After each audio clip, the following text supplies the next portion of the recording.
Hi everyone, welcome to Bryan Air, the podcast focusing on African aviation. I hope you enjoy the show.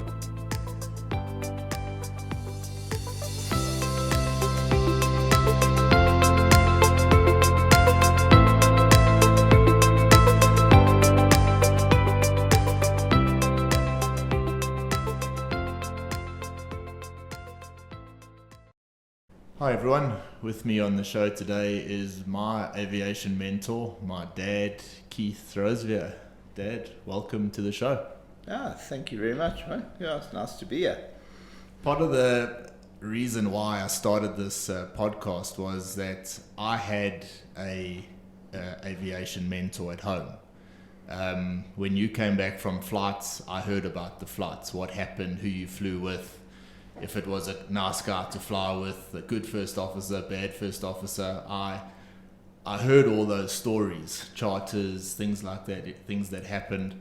And when I entered the industry, I felt that I had a definite advantage over guys that maybe didn't have family members or brothers and fathers in the industry to hear all those stories. So one of the reasons why I started this is just to give the youngsters out there a little heads up as to what's happening in the industry and what to look forward to, things to look out for, and obviously talking to people like yourself.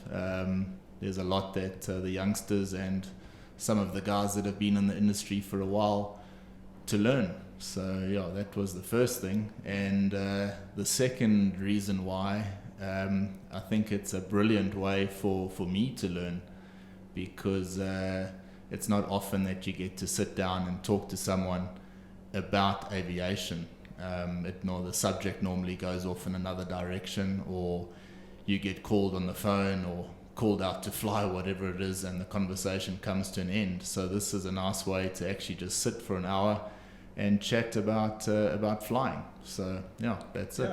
Great idea, Bryan. I think it will help a lot of the youngsters out there. The big thing with aviation is obviously to spread the knowledge, and all that we've learned along the way is share it with the other people, you know? Yeah. And obviously the big thing as well is that there's nothing like this in Africa at the moment, and there are so many people in South Africa particularly that we can talk to and to learn things from. We're here at the Sim Aero premises at the moment. Tony Smith is upstairs. I mean, how much knowledge has a guy like that got to impart on some of the youngsters? Yeah, I've just spoken to him and I said he must come and see you for this, and there he is in his 80s. So I said, what are you doing? So he said he's contemplating going to fly an A-10 in the Middle East because he wants some action in his life. Yeah. And I mean, that's when you're in your 80s, and just shows that aviation never dies in your spirit, you know? Yeah, well, I mean, Tony was riding his motorbike to Cape Town not so long ago. Absolutely. So amazing man. Yeah, it is. And one of the first things, obviously, you started Executive Aerospace in 1984. So I was then 2 years old. So it was a bit of if I think back now, I'm a hopeful father soon. And if I think back now, if I had a 2-year-old son, I'd be nervous starting my own business, but you went for it and you built a very successful company. I think the whole passion for it, Bryan, started a lot earlier than that. I got my comm license back in late 74, early 75, somewhere around there. And I did my instructor's rating straight away. And I got a lot of pleasure out of training the youngsters at Virginia Airport and at the Durban Wings Club on weekends. I had a flying job, flying for a company called SA Signal. A very, very nice man by the name of Alf Hendy. And I'll go back a little bit and tell you how I came in touch with Alf. But all those youngsters that we were teaching to fly, they all had the same problem as what I had, as they get their license and where do they go? I was lucky, and just as I said, I'll talk a little bit about Alf and how he helped me with my flying, and I was very lucky with that. I'd done my PPL, and that was in 73. And I decided with 40 hours I was going to write my comm exams, which I did. Everybody seemed to write them about 4 or 5 times before they got through. My air traffic control background helped me a lot because I'd done MET and NAV and radio aids, etc. So with the result, I got all my comm subjects first shot, and I was sitting with 40 hours. In those days, your exams were only valid for 1 year. If you didn't have your comm in a year, you lost all your exams. You had to start all over again. Yeah. And if I took my whole salary and pumped it into flying, it wasn't enough to buy the required hours of 160 hours that I needed. Yeah. But while I was studying for my comm, I was sitting in the control tower at Virginia. We used to do a shift across there from good old Louis Botha Airport. And while I was studying, Alf Hendy came up to the control tower to file a flight plan. He owned a company called SA Signal, and he owned a Bonanza in the company. Alpha Victor Hotel was the registration, A36 Bonanza. And Alf said to me, "Oh, what are you doing?" So I said, "No, I'm studying for my comm license." So he said, "Oh, all by yourself? You're not going on a course?" I said, "No, I can't afford a course. I'll do it by myself." So he said, "Oh, that's nice to see." He said, "If ever I can help, give me a shot." Yeah. So once I passed my comm exams, I thought, I've got to call and got to phone a friend in this case. So I phoned Alf and I said to him, remember I was studying for those exams, and I said, well, I passed all of them, So he said, "Oh, that's very nice." And I stuck to what my dad used to drill into me and say, don't bring a guy a problem if you don't bring him the solution that solves the problem. So I said to Alf, "Alf, remember you said you could help me. You offered help should I ever need it." So he said, "Yes, I did." So I said, "All right, I have a plan." So he said, "What's your plan?" So I said, "Well, if I pay to get myself on your Bonanza's insurance, and I pay for my rating on the Bonanza, can I then take leave from ATC? And when you fly around the country, let me fly with you. And to make it an advantage to you, let's bring with an IF hood, and you can fly under the hood when you on your sector, and I'll fly under the hood on my sector. Yeah. And the other person can act as a safety pilot, even though we weren't legally allowed to, because I didn't have 100 hours, and I think you had to have 100 hours for a safety pilot, but still. That was the carrot that I dangled, and Alf said, "Josh, sure, you do it. As long as you do your conversion with Tony Wicksteed, who was Alf's pilot prior to me." Yeah. Tony and I are long-standing friends. He's still a very good friend of mine living in Durban. And that's what I did. And I flew around and we built up the hours. I think Alf flew extra sectors just to help me with hours. And in no time at all, I had 200 hours. And I got my comm license. Then when I was instructing, moving forward a bit, when I was instructing at Virginia Airport, we saw all these youngsters, and they were battling to do their comms and battling for hours and all the rest of it. And it really became a bit of a passion of mine, is to try and find a way to help these guys. Later, in 1982, a friend of mine, Mike Besson, and myself, we got the contract to run the flying school at the Durban Wings Club. We formed our own little company, and it was called Durban Wings Flight Centre. And we ran that school. We actually owned the company for 2 years. And in that 2 years, we trained a lot of pilots who have done really well for themselves. Okay, one that I'd like to mention was a youngster by the name of Noel Varty. What we did to promote the school, we took the wings off a Piper Cub, we put it in the La Lucia Mall shopping centre, put a couple of hay bales around it, and an old pair of goggles and leather helmet hanging over the prop. Yeah. And we sold initial or introductory flying lessons for 15 Rand each. Yeah. And that was for about 15 minutes of flying. One of the guys that signed up for that was Noel Varty, amongst a whole lot of others. Okay. Noel then came along, learned to fly. Noel went off to the Air Force after that, flew helicopters, ended up in SAA. And I'm not sure if Noel's retired. I can't exactly remember his age difference between him and I, but he's one of the senior captains, if not already retired from SAA. There were lots of others. Phil Parsons, also a captain on Airbuses now at SAA. Phil worked for us on the weekend because our lady that worked in the office there only worked during the week. So Phil worked on the weekends, and as in the little flight office, and we paid him in hours. We gave him an hour or whatever. In those days, I think the little Tomahawks went for 55 Rand an hour. Can you believe it? Yeah. So right from those days, we were helping guys along.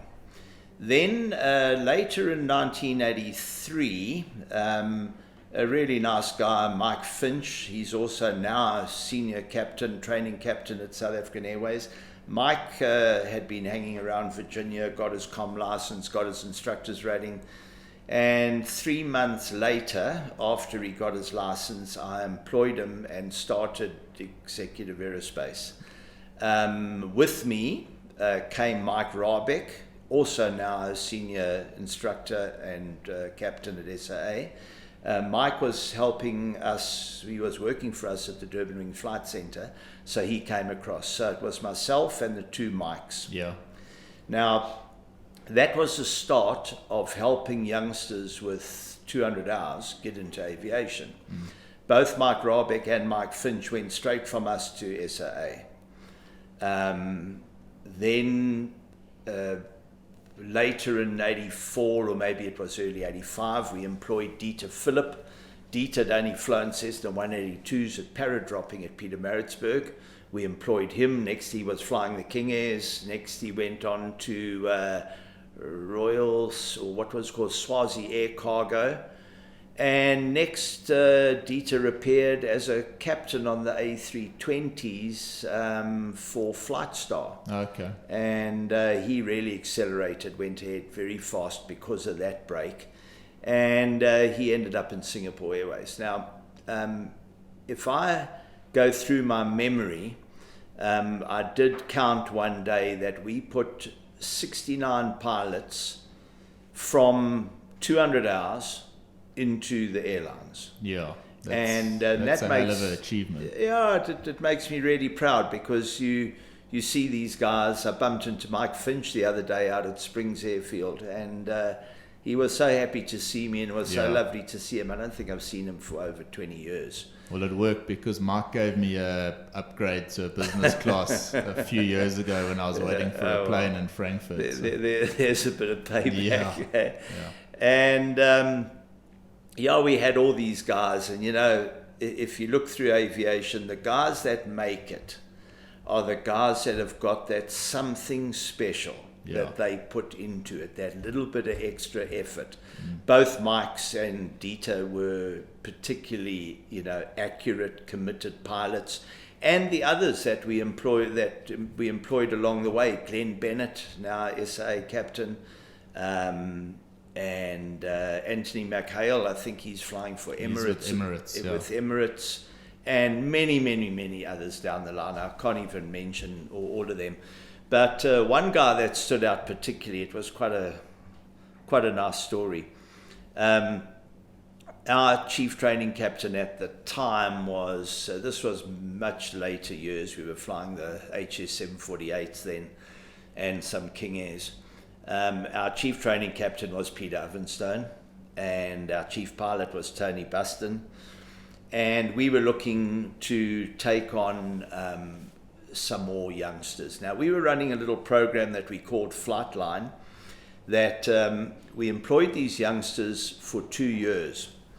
They worked for us for 6 months on the ground, driving the combi around with crew and helping load, catering, and all the cheap labor jobs.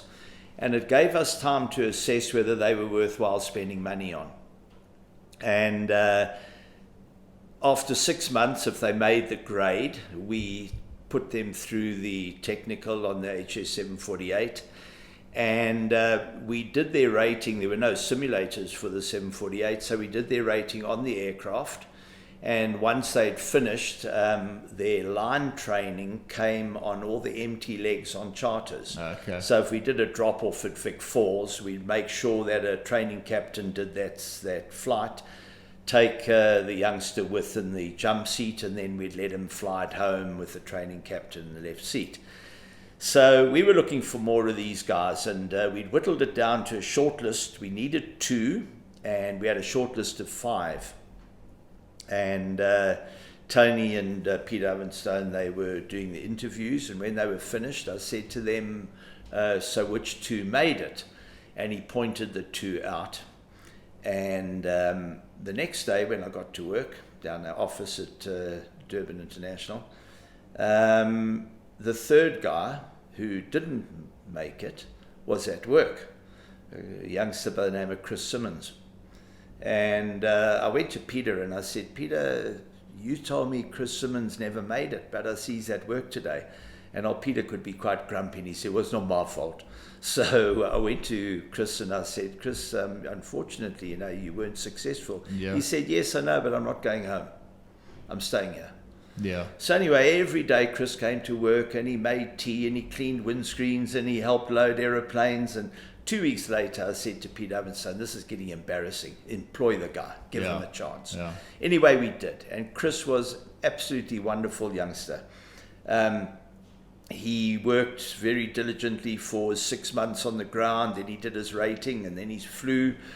And it came to the end of his contract because we only employed them for 2 years and we had to let them go so the new guys could move through. Yeah. Every 6 months we took on another 2. That's what we were doing. And Chris came to me and said, oh, Keith, is there any chance you can extend my contract? Because I've got my CV out there and, I've got no takers and, I'm going to be unemployed at the end of December. So I said, yeah, sorry, Chris, I can't because you're going to hold up the whole bloody train behind you, Yeah. So I said, just carry on trying. And then eventually came to me, I think it was somewhere in November, and he said, Keith, I've got an interview with Cathay.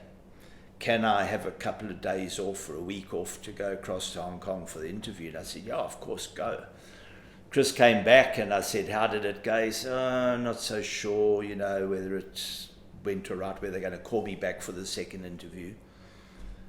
And it was sort of mid-December, I think. We were down in Cape Town on holiday and Chris asked again, can I go for the second interview? So I said, yeah, sure, you must go. Good luck. Anyway, phoned me from Hong Kong and he said, Keith, I'm in.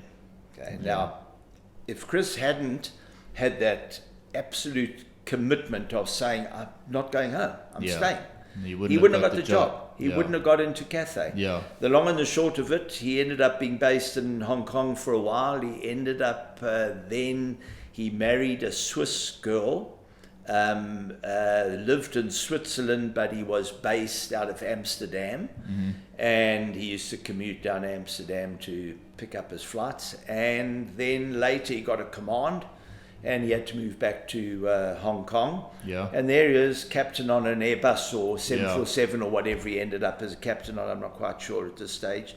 But it's that something special that makes the guys do that. And something that makes you stand out. Makes you stand out. But he needed something prior to that. He needed the opportunity. Yeah, you need the break. And we were there to give them the break. And that's my passion. It's been my absolute passion. Alf did me a big favor. That made it work for me. I helped as many guys as I could in funny little ways.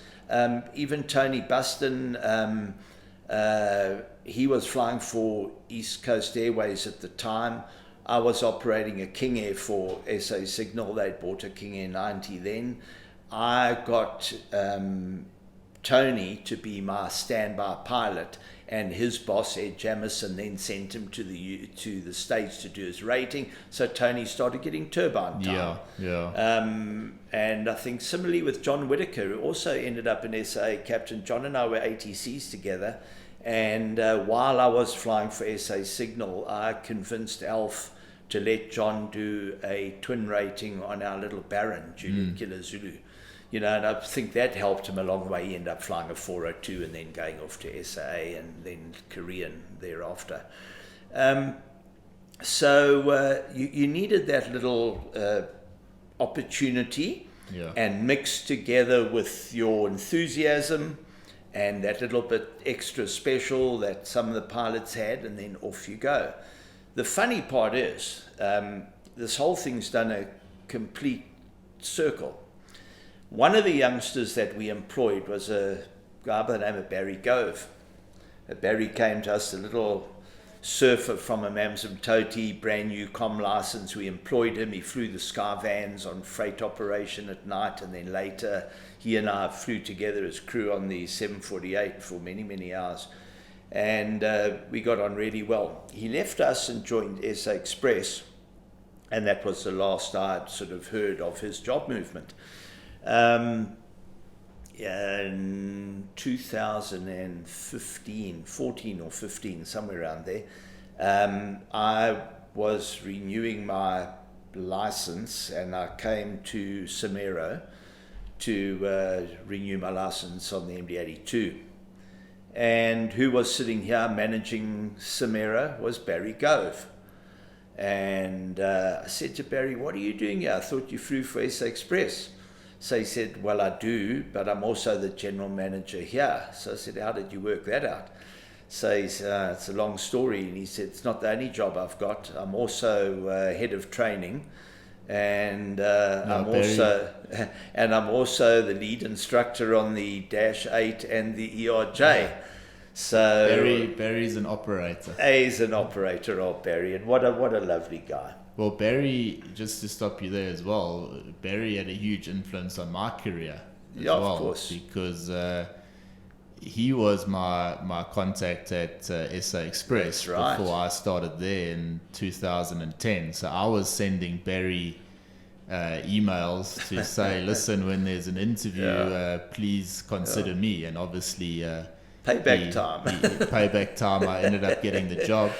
And then... so Barry had a big influence on my career as well. Yeah, so the twist in the whole thing was that during my license renewal here in the MD, that Al Bruce was busy doing for me, Barry asked if I could come and see him when we finished the session. Then Barry said to me, "Keith, I want to speak to you. Do you want my job?"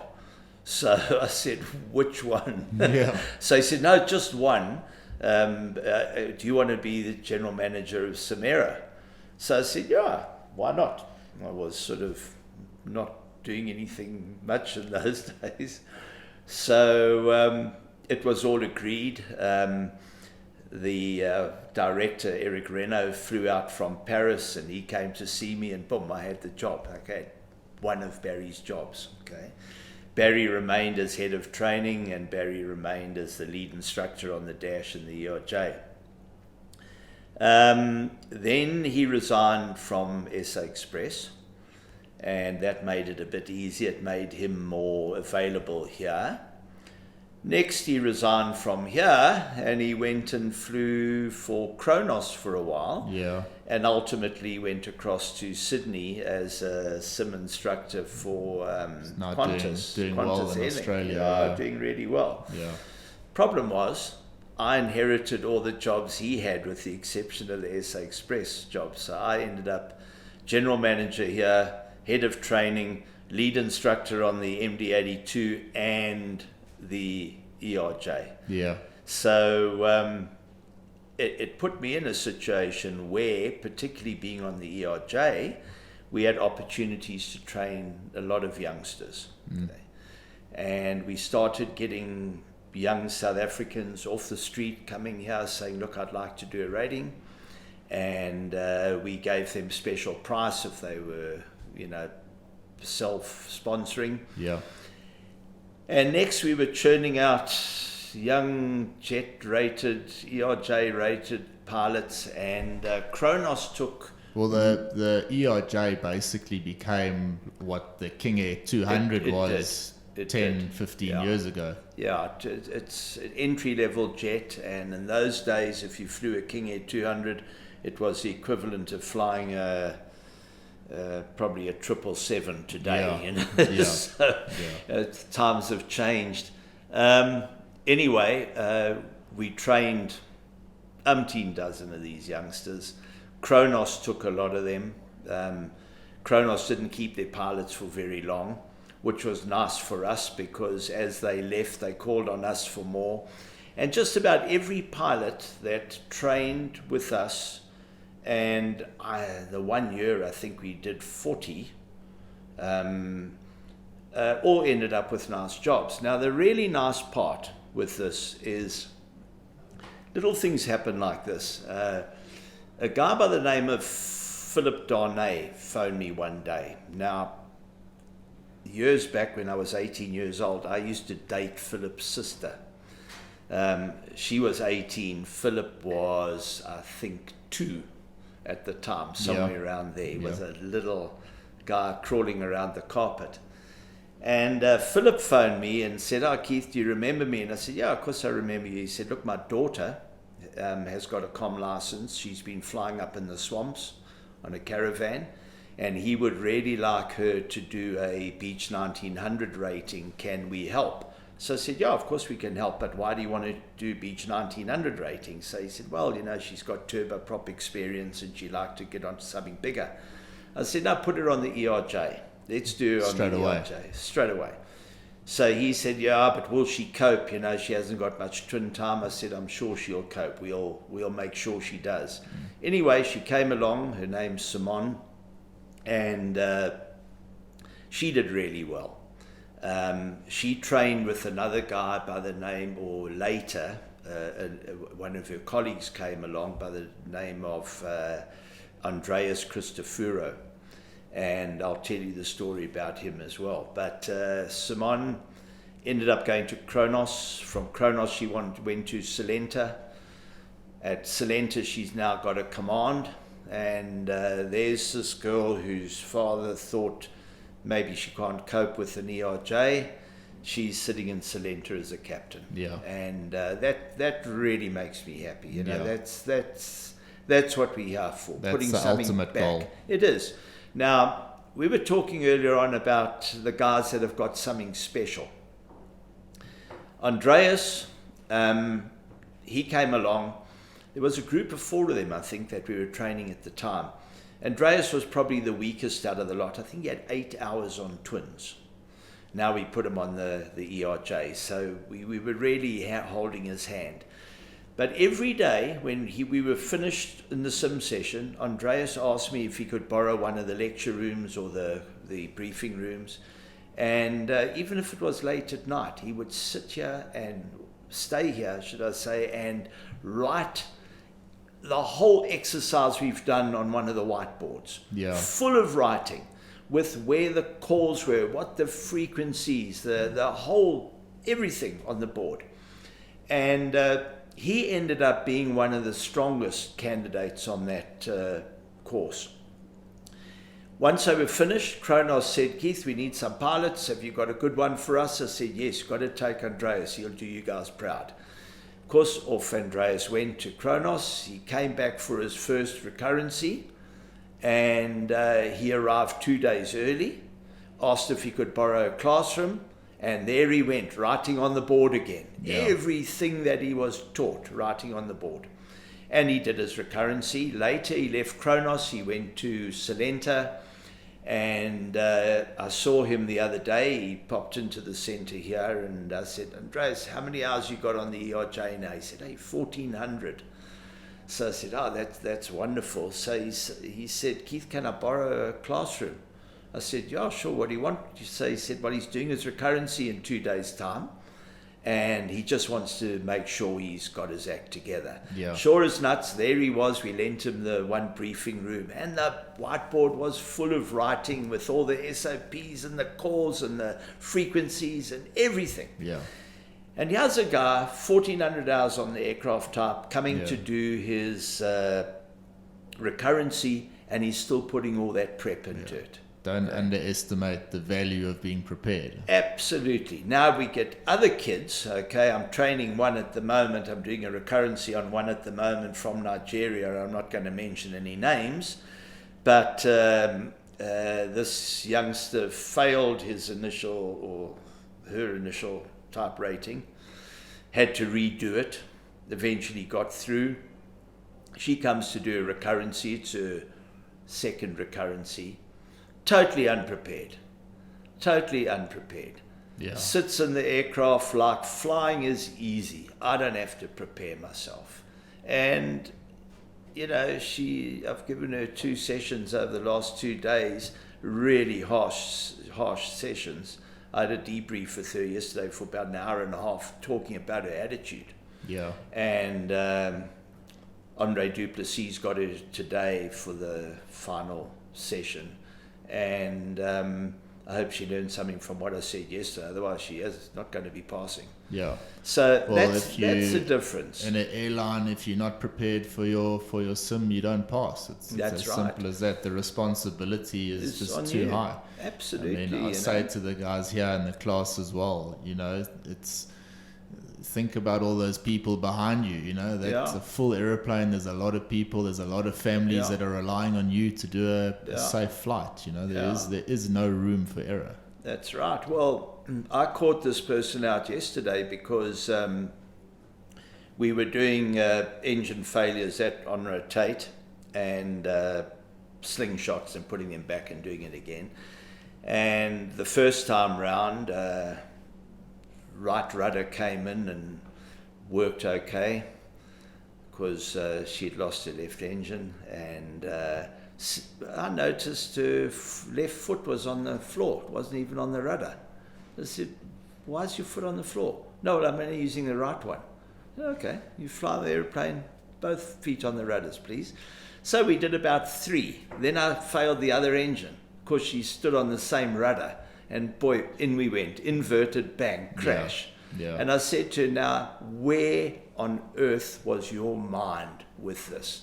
All right, can I do it again? That's the attitude. But we see it a lot with a lack of general aviation knowledge. If a lot of guys, you show a picture of a 777, they don't know. Ask them what aircraft's this, they don't know. Yeah. You know what's the difference between a 330 and a 340? They don't know. Yeah. I mean, how can you? To be honest, they actually showed a guy the other day a picture of an ERJ 145, which is the course that he was doing. He was busy training on it, and he couldn't identify the aircraft in a picture. So I mean. Well, you know, a lot of these guys come here with wealthy daddies, and they're getting paid, or they got a political influence that gets them into the airline, and they don't have that enthusiasm. They don't have that special thing, you know, that we're talking about. But anyway, you know, with the way we've developed Samero here, and I don't want this to sound like an advert, this is as a genuine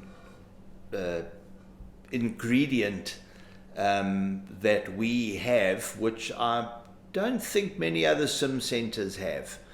Our instructors here, we get to know the students on a personalized basis. We can read them. We can see what they need. You have started all these, doing your jet orientation and RVSM and all those courses all add on at the beginning, and you're preparing the students well through that relatively new ERJ induction course that you're running. And we've got it to the level that if we get a guy here, even at a relatively low standard, we have enough time and influence to work on him mentally, to get his attitude right, to get him thinking like a pilot, looking like a pilot, walking like a pilot, and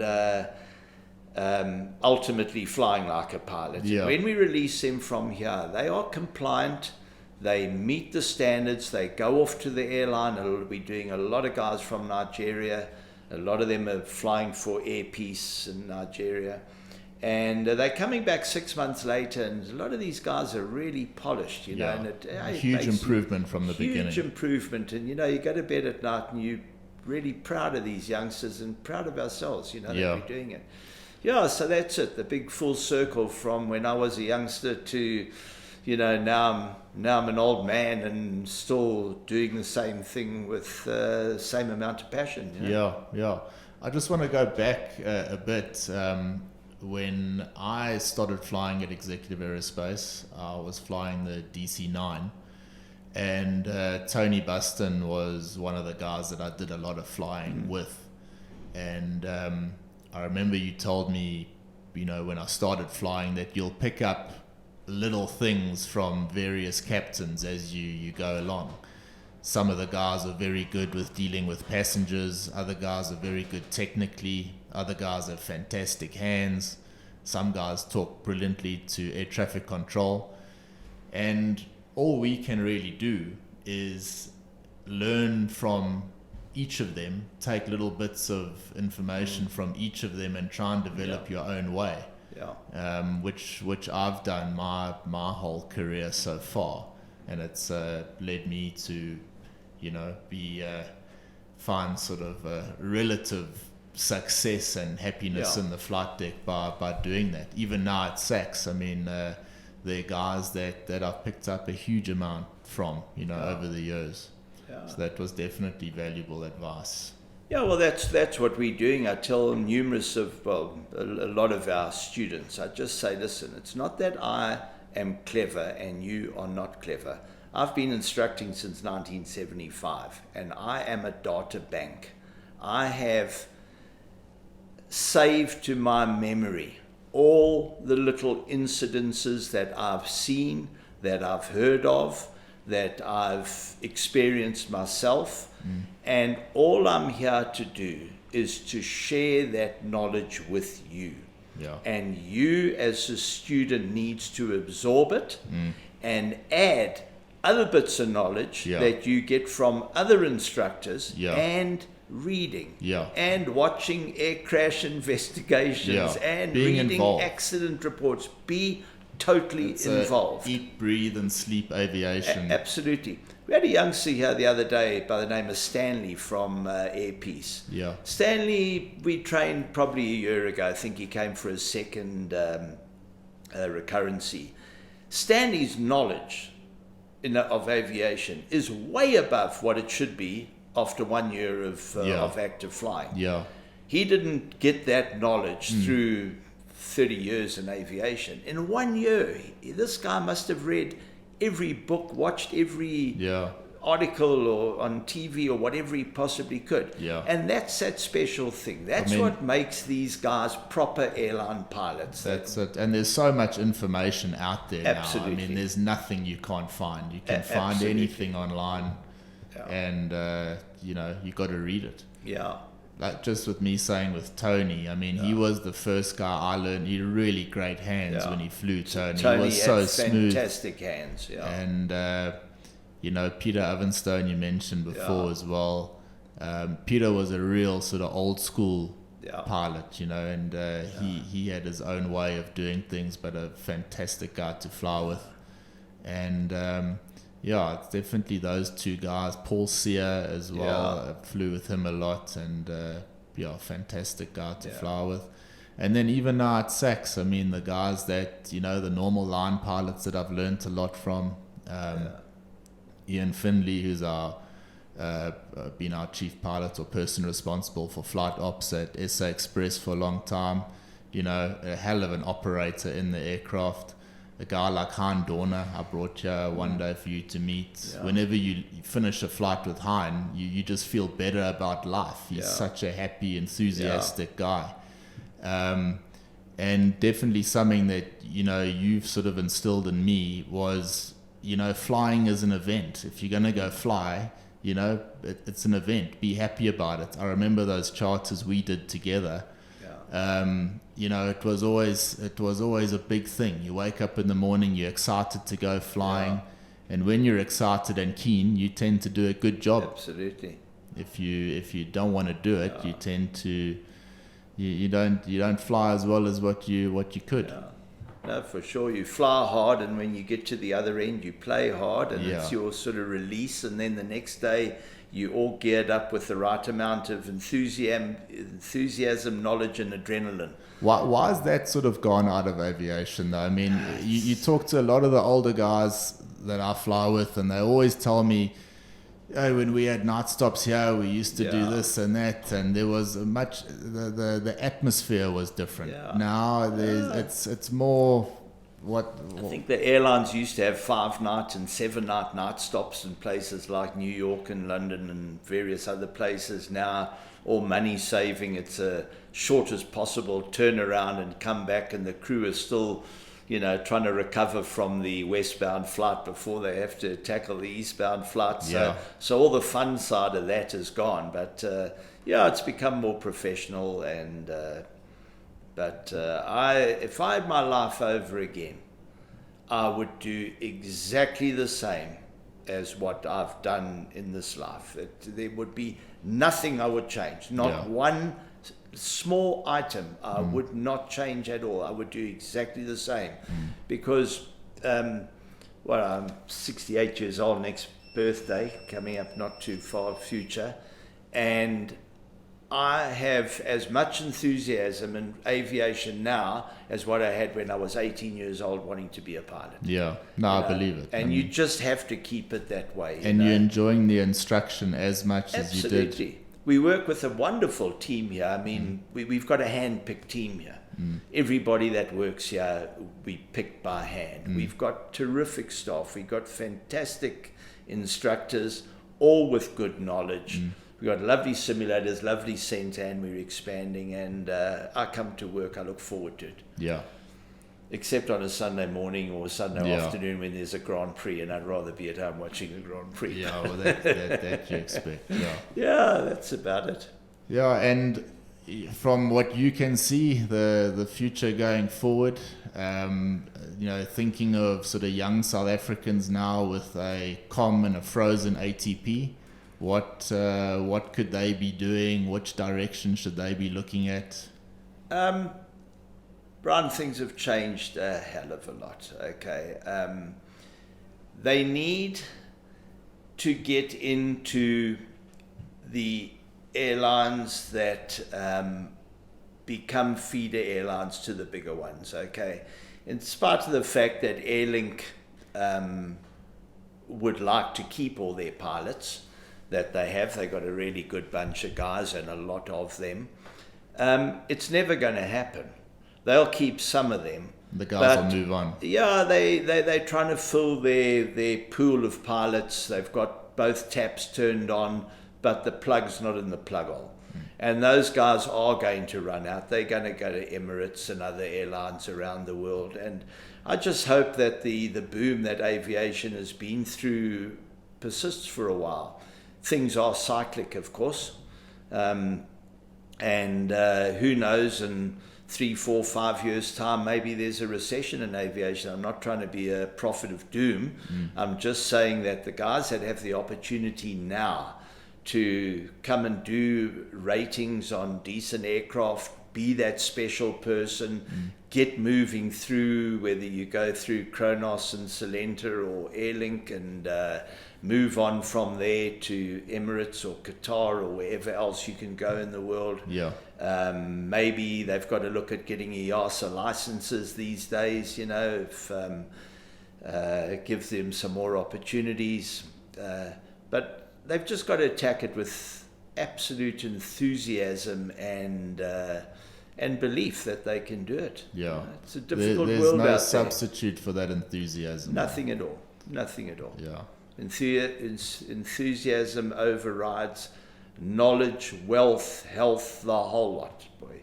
Enthusiasm is number one. Yeah. Without that, you haven't got the rest. And I think what's key as well is, a lot of my colleagues know that I'm busy. Well, I'm doing this. I fly at SA Express. I come here to the Sim Centre every now and again as well. And they ask, how do you're working so hard? And, my response sort of is, well, I'm not working. Yeah. When I'm here or I'm doing this, I'm not working. This is what I would do regardless. So it's not. I don't feel like I'm working harder than the next guy. Just lucky that I've got a profession that I'm supposed to be doing, that I enjoy. Yeah, whenever a pilot is feeling he's a little bit hard done by, he must just think of an option that he had when he was young. He could be sitting in a bank as a bank manager. Yeah, exactly. So that should cheer him up. Yeah, as careers go, flying an airliner with in a nice aircraft for a nice company. Even this morning, I mean, I did an early morning flight out of Johannesburg with Michelle Pretorius. It's France Leroux's daughter. And I mean, what a pleasure. Early morning out of Joburg. Yeah. And, nice smooth conditions. As jobs go, I don't think they get any better. Nah, not. It would be very difficult. The only thing better, of course, is if you are born into a very wealthy family and your father buys you a very nice aircraft and you fly it around for yourself. Yeah. Doesn't happen often. Yeah, no, for sure. Yeah, for sure. Well, Dad, it's been a pleasure having you on. I'm going to ask one common question to all my guests. I already know what your answer is going to be because you partly answered it already. But like I said, if you were 21 years old yourself, going back, you're 21 years old, you've got a fresh COM, frozen ATP, and 500 hours on a light aircraft. What's your thought process? Where are you trying to get in? Okay, well, first of all, do everything you can to expand your knowledge. Don't think because you got 500 hours on lightish aircraft that you now know everything. When you're 80 years old, you're still going to be learning in this game. Secondly, as we said, attack it with enthusiasm. Try and do a rating of an aircraft that maybe it might not have the future, but the category has the future. To go and do a Beech 1900 rating, you need it. There are jobs out there for Beech 1900s, ATRs, Dash 8s, all the rest of it. But look at the long term. Begin with the end in mind. Where do you want to go in your career? If you want to be a 777 or a 787 captain one day, or whatever aircraft they have in those days to come, go the jet route if you can. Get on jets as soon as you can. That's why the ERJ is very popular with us. It's a jet, swept wing, glass cockpit, and all that helps enormously. Yeah. But once you get yourself a job, don't be satisfied and in a way of, I'm just going to keep this for the rest of my life. And you're never bigger than the job. No, you're never bigger than the job. And move on and have a look where you can go. Get your CVs out there and try and get onto something bigger. And I mean, so many of my friends are captains at Emirates and that these days, guys that came through us and other friends as well. Kenny Hubbard that you flew with, he's a captain A380s. I think Kenny was the first guy to fly a 380 from Emirates. And Paddy Connell, Yeah. That used to go, he was one of our pilots and he played the bagpipes, and whenever we had a party at work, our Paddy walked around the corner in all his regalia playing the bagpipes. I think he's a A380 captain there now. Just stopping you there with Kenny. I mean, again, you could just tell. I mean, Kenny was flying the HS 748 at Executive Aerospace, then the DC-9. Yeah. But even myself then, as a very junior first officer, you could tell that Kenny was going to end up a captain of a big aircraft for a special. big. Yeah, he was special. No, he did. Yeah, he was special. He was. He did I was with him for our DC-9 rating when I did my DC-9 rating in Miami. He was the captain with Russell O'Gorman. Yeah. And I mean, Kenny really helped me with that rating. He had that something special in him as well. Yeah. I think that's also definitely been passed down to me. You've helped me along. I mentioned Tony Buston earlier, Peter Ovenstone, Kenny as well. I mean, and now I see it at SA Express, the cadets and that are there. They also need help and guidance. They can't be expected to jump in a CRJ and just fly perfectly on day one. They need that guidance, and again, reiterating, this is what this medium is for. Try and get information out, pick up one or two things and take it with you into the flight deck. Absolutely, Bryan. So all those youngsters out there, just try as hard as you can, believe in yourself, be as accurate as you can, know your SOPs, build up your knowledge, and be a useful member in the cockpit, even if you're brand new on the aircraft type. Your experience that you gain will end up putting you in a really nice position, like Simone Donnet and these youngsters that have gone through and now have a command on a nice little jet. And I'm sure she'll move on. I'm sure she'll be in one of the big airlines one of these days. Yeah, of course. Follow her footsteps. Yeah, Dad, thank you. Yeah, thanks, great. Bryan. Yeah, this is really great. We'll do it again soon. Yeah, all the guys out there, good luck, and you're in a wonderful career. Thanks. Well, that's it for today's show, everyone. I hope you enjoyed it. I hope you can take something from that. And I look forward to doing another show next week. Please be sure to tune in again. Available on Spotify and Stitcher at the moment. Shortly be uploaded to iTunes as well. So please do tune in to Bryan Air. Subscribe. I'm on YouTube as well, and Instagram. My email, if you want to get in touch with me, brian@e-aerospace.com. And last but not least, please check out my website, www.e-aerospace.com. See you soon. Cheers, guys. Well, that's all for this week, folks. Hope you enjoyed the show. Please tune in again, and please subscribe as well. If you haven't already, please let your friends, family, colleagues know about the podcast as well, and get them to subscribe. Thanks so much for your support. See you soon. Cheers for now.